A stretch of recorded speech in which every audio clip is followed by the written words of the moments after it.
שלום רב לצופים ולצופות של פסטיבל הקולנוע הרומני בישראל, מהדורת 2023. שמי איריס לקנר, אני עוצרת הפסטיבל והמנהלת, ואני שמחה לארח לצידי כאן את בוגדן ג'ורג'ה הפטרי, שהוא בימאי של אחד מהסרטים שאנחנו מציגים, לא מזוהה. הפטרי שהוא יליד פיאטרן יאמץ, הוא תסריטאי, בימאי ומפיק שיושב כיום בניו יורק, שם הוא חי ויוצר את הבסיס לסרטיו. עד כה הוא הפיק 24 סרטים, כתב וביים 8, זכה במספר גדול מאוד של פרסים, והסרטים שלו משתתפים בכל 6 הפסטיבלים הגדולים ביותר לקולנוע בעולם, וגם מופצים בצורה נרחבת. על הסרט לא מזוהה שאנחנו נדבר היום, הוא קיבל את פרס הגופו, שזה האוסקר הרומני על התסריט, ואת פרס פיפרסקי, פרס המבקרים במסגרת פסטיבל טיף. הוא למד קולנוע באוניברסיטת קולומביה בניו יורק, סיים בהצטיינות, והיום הוא גם מלמד במקום. אז בואו נתחיל את השיחה, השיחה תתנהל בשפה האנגלית. אנטי פרומנשטה בונזיו בוגדן. בונזיו איריס. And now to our spectators who speak all different languages, we'll do it in English. I know that before there was cinema, there was the practice of law.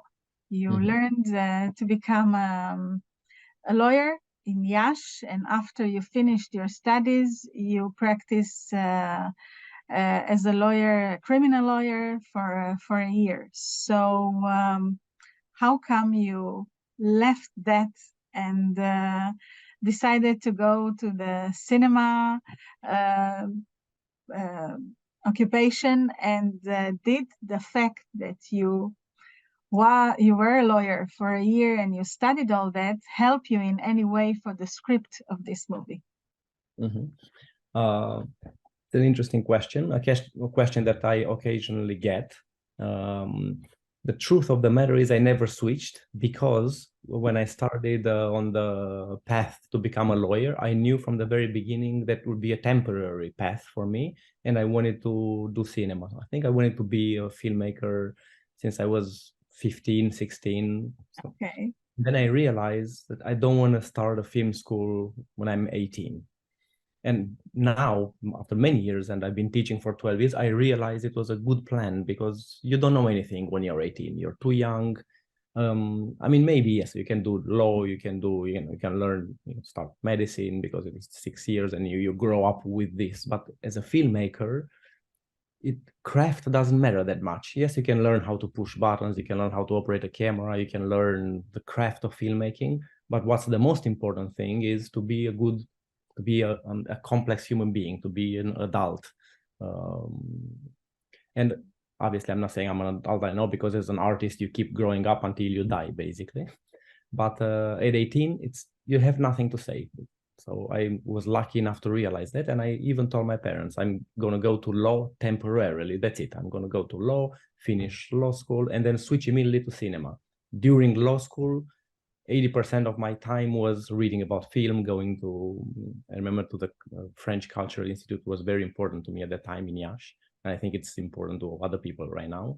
Going to the British Council, reading every book about cinema that I could get my hands on. And my plan was to study filmmaking immediately after finishing my law school. But unfortunately, I didn't get a visa for the United States.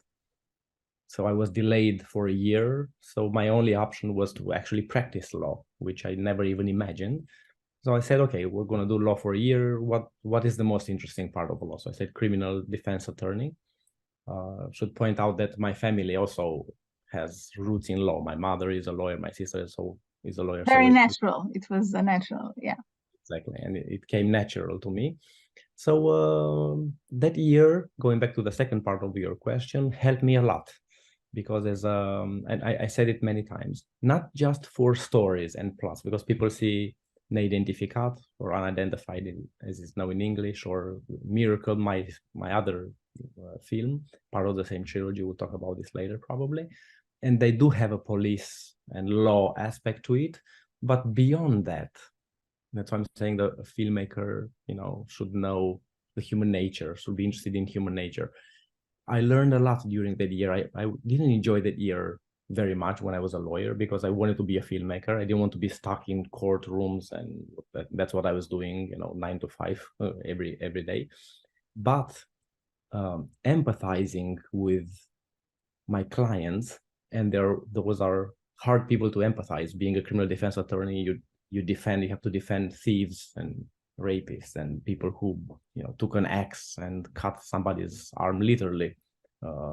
So as a lawyer, you have to be on their side, and that experience informed a lot of my screenwriting later on, because no matter what your characters do, they are all humans and you have to take their side. So you write this scene, you have to take the side of this character, then you have to take the side of that character, then you have to take the side. So you have to understand all of them on a human level. So this experience helped me emotionally, psychologically, to become a better writer. Just like in life, you have to pay attention to everything as a filmmaker and empathize with everyone, every normal person, every crazy person you see on the street. You have to stop and pay attention, and you have to look at the world through the glasses of a filmmaker, not of a regular human being who's afraid of this or likes this or dislikes that. Filmmaker cannot have that. So to make a long story short, that year helped me tremendously, but not in terms of necessarily, yes, in terms of plot, unidentified. I knew how a police station in Piatra Neamț operates because I was there as a lawyer many times. I knew how policemen drink coffee, smoke by the window, how they tell jokes, and all this kind of. I put them in the film, but that experience helped me on a much higher level. So what did you find interesting here? I mean, and how did it help to develop the character of Florin? Mm-hmm. Well, just to backtrack a little bit, this story is co-written with a co-writer. He had the first draft of the script. I took over and I changed quite a few things. What interested me on my version, because I ended up directing it and ended up on the screen as well, were more than one thing. People think this movie is a police film, but or genre film or a thriller, and I'm sure that that's the definition. Yes. Yes, and it's easy, and I understand that, because people want to see a thriller, they want to see a historical movie, they want to see, but all good movies at the end are character movies. So for me, what interested me was precisely the character of Florin, somebody who you end up not liking at the end of the film, but because you spend so much time with him, and because the film is so subjective in its cinematic approach, meaning you're always with him, every single scene is centered around Florin. You understand the inner mechanism, you understand the struggles, you understand. So even if by the end you really want to keep your distance from the character, you understand him. So I want to create that relationship. One of the many things I was trying to do with this movie, the relationship between the audience and Florin, where you don't know exactly where he stands. You are strangely attracted to him simply because you know he has a plan. The way you discover him, an overworking cop who really wants to solve a case that nobody wants to solve, and your relationship with him step by step changes. I'm not going to say a lot because I don't know who's going to see the film after they hear me talking. Not to make spoilers, but okay. Yes. Now, according to what I've seen so far from your movies, and you have great ones, I must say, it seems like it's a bit of an interest of yours to show some aspect that has to do with the Romanian society. What attracts you there? What is important? I mean, you live in New York, you observe different kind of life. It's different, no matter how we look at it. But at the end of the day, your movies talk about home. So yes. How does it all evolve? Probably subconsciously, because it's true, I've been living in New York for 22 years. in a strange way, I came here at 25, so I'm not an American. I'll never be an American. I've always been a Romanian who moved to New York. And in Romania, I'm always the Romanian who comes to visit every summer and every winter. But, you know, at least I come to visit. I come to 2-3 months in the summer, 3 weeks in the winter. So I'm still, number one, I have to say I'm very close to home and home, absolutely.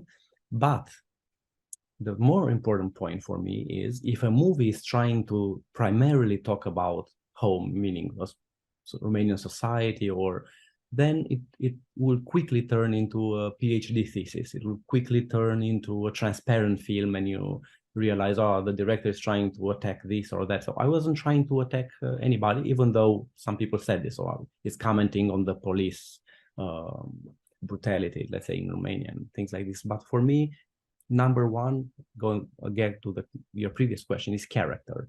So if you're truthful to the character, if you're truthful to the circumstances of the character, if you're truthful to the inner mechanisms, to the obsessions, to the loves, not unidentified, but in any movie, and you care about the authenticity of the character and the place where the character is, it's impossible not to talk about society.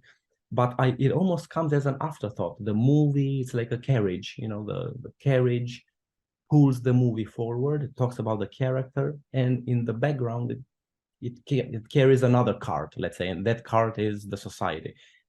Ideally, unidentified, if you theoretically would remake it anywhere, in Bolivia, Australia, in Russia, not Russia, now I'm opening another can of worms, but you know, in China, in Mexico, the core of the film stays the same, because we're talking about human nature. We're talking about somebody who is doing things for a reason, and we understand him. And obviously the details, the locale, the location, the authenticity of the small parts of the story would be authentic to Mexico or Peru or South Africa. Okay.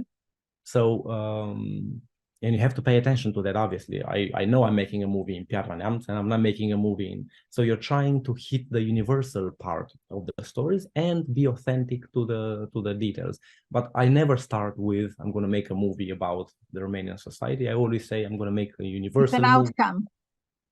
Exactly. And it comes naturally. I don't even think about it, I have to say. I don't think about it. It just comes. For example, I didn't think to make the police station as authentic as possible. I said, these are my characters, my cops, my policemen. I want to make them authentic. And a lot of policemen in Romania came and said, this is the most authentic police movie they ever saw, the way they interact in the car when they talk, the way the police station works. So it's a byproduct. It's never the result, but if you're truthful to the characters, the byproduct comes as well. Okay, so a question that is natural now. You live where you live. Why not make movies in the States? Why go to Romania, where it's harder in all perspective, and insist of making a movie there? Because you said this story could be taken to any place in the world, so it could be in the States as well. And by the way, a lot of people told me in America that I should remake Unidentified in America as well, because you can switch a few elements and the movie would still make sense. Well, I'm offering a different take, and I would say it's much easier to make movies in Romania, actually. Okay. I've been proposed many projects, both feature films and TV shows here, but as a director, you have almost zero control. I won't say you don't have control at all, but in almost all the projects, it's almost impossible to change the script, and I always work on the script the whole time. Second, you cannot make a movie unless the producers get certain actors that they ensure a return on the capital. Everything is private here. In Romania, we can open up another philosophical discussion, because some people might disagree, but everything is public. So you go with the government funds that, leaving the problems of the public funding aside, it gives you as an artist complete freedom. So I can write on the script and have them anyhow. I can work on them even during filming. Sometimes I work on them. I can cast the actors that I want. I can work with the editor that I want. I can choose anything. So I love the process. That's what being a filmmaker, you do something that expresses yourself. Here, I got many offers to direct this episode of this TV show, this feature film, but almost always with huge constraints on the side. If the project, I have an agent here, if the right project, and I told them, comes along with enough freedom, I would be interested in it. If not, then I would love to keep teaching, and I teach the new generation of filmmakers here that are already making movies in America, and hopefully I instill in them some independence in their thinking and not just craft. And I'm very happy to make movies in Romania where I have this freedom to lead the process the way I do. But I'm not saying no to anything. Being a filmmaker. It's amazing what you just said, because if I were writing a story for the paper now, this would be my headline. It's a scoop, you know. I mean, considering what Romania represents and all the difficulties, to say that it's easier because you have more freedom to do a movie in Romania, it's really a surprise in many ways. Now, even artistically, let's leave finances aside. Even artistically, I can take, for example, Miracle, the next movie, is shot on only 42 shots. Very hard. I would be hard pressed to say somebody would accept to give me money to make a movie only of 42 shots and experiment with form or unidentified, for example. So in Romania, not only me, but all directors can experiment and discover new ways of expressing themselves. In America, you have to shoot it the way people are used to seeing movies, so you have less artistic incentives. Which is very interesting, because this explains a bit the difference between us as audience who are used all over the world, but we are used to see American movies exactly as they come. And I don't talk especially the blockbuster and the hits. American movies, and then you go and see European movies or Romanian movies, and they are something else. And you need a different perspective, a different patience to realize how special they are and how the rhythm is different. And what you just said emphasizes that point exactly. As someone who writes and directs and produces, in which place of these three you feel more natural, you feel in your best? You like directing and editing will be, I would add a fourth thing here, because you're actually producing. I did produce a lot, and I still produce here in the New York, on the East Coast, not in Hollywood. Yet again, because there is more freedom here, a little bit more than there's none almost in Los Angeles. I usually produce with friends, so I'm not aiming for a producing career. I'm just, because of my experience or whatever reasons, I'm trying to help younger friends and make their movies. And not only in America, in Peru, I co-produce, in France. But it's not for me. Producing, I do it for fun. And sometimes it's interesting to be on sets to see how other directors work. But for me, writing, directing, editing is what you do, because that, again, going back to what I said before, there is the creation. Put your fingerprint on it. Yes. So that's why I love editing. Editing is the last. Editing, sound design is the last thing where you're really writing. Editing is actually rewriting the film. Yeah. Yeah, of course. Now, what does the stay in the States due to your passion to tell a story, either it's an American story or a Romanian one? Does it affect you in any way? Living in America? Yes. Yeah, it affects you and makes you who you are, actually, because, I feel different. When I'm in Performance, I feel a bit different. When I'm in New York, I feel different. And like I said, a filmmaker is part of the world they live in. I go out the window, the images I see, let's forget about the emotions and psychology, the images that I see that come through my eyes and, reach my retina, in some way they affect me. They make me who I am. So obviously I'm thinking of stories in a different way. Maybe I have an inner rhythm that is affected by living in such a crazy city as New York. And I feel that when I go to Romania, and Piatra Neamț is even smaller than it used to be when I grew up. Those used to be 120,000. Now it's 70,000 because so many people left. By the way, including Jewish population. When I grew up in the 80s, there was quite a lot of the Jewish population there, and I live in an apartment block that used to be a neighborhood of Jewish houses, and I have many friends. But anyway, I'm digressing here. But so when I go to Piatra Neamț, it's a small town, and it's far away even from Bucharest or Cluj or other big towns. So my rhythm is different. The way I write my scripts are different. The way I think, there's a lot more nature. So yeah, absolutely. You are a prisoner of who you are. And if I didn't come to New York, I would have been a different filmmaker. I'm almost sure about that. So it really puts a thumb on you, the kind of life you live. I love New York because I love the university. I was a student at Columbia University. Now I teach for 12 years. And I'm teaching today, actually, in 2 hours. So I have to go there. And I'm already thinking about what my students, they made movies, so I have to go and see them.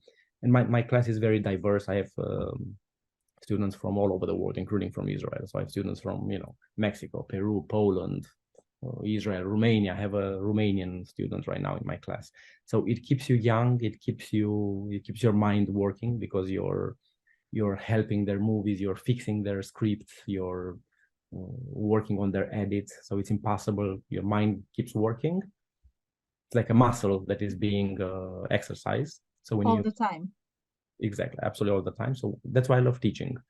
You go home and your mind is still working on your own projects, but it's already, it's up and running all the time, every day. Yes, yes.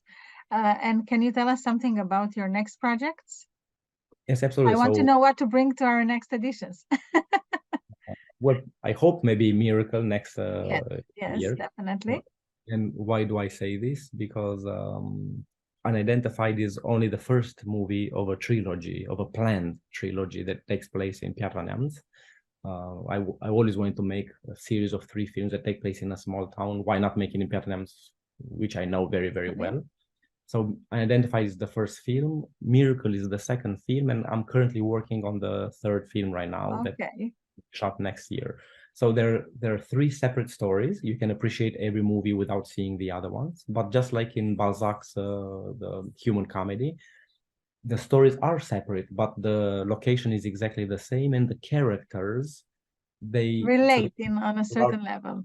Yeah, they're not only relate, they're exactly the same. So the main character in this movie becomes a secondary character in the other movie, or becomes a tertiary character sometimes in the background. But if you see the movies at relatively, short amounts of time, then you recognize, all these characters appear in all the movies.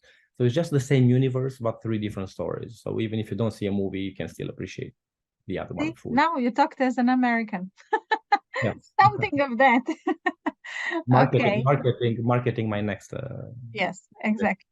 Okay, we bought it, but we'll wait for the final outcome, of course, to bring it here. And as a person who visits the biggest film festivals in the world, do you have a favorite one? You can tell us something interesting about what happened there? Yeah, I've been to many festivals. Let's see if I have. What I love about festivals is I don't go and see movies. A lot of filmmakers go to festivals to see movies, but for me, I have to go to my film, so to do a Q&A. But other than that, I'm taking long walks, or sometimes I ask the festival to prolong my stay for another 3-4 days. So I love exploring. Again, a filmmaker needs to expand his or her mind and learn new cultures, be very careful how people interact, how people talk. And so everywhere I go, first of all, I'm trying to extend my stay a little bit, and a week, because a week is like a normal, you go to Cairo. For Cairo, I stayed even more. Not that I loved Cairo, of course, but I stayed there for 10 days, even though my film only played twice, so I should have stayed for 2 days, let's say. But I love and just spending time and getting to know the people and walking around. I wouldn't pick one. I would pick one for short films because I don't want to upset anybody. And Savannah Film Festival in Georgia. So I remember we stayed in a hotel that was from the 1800s.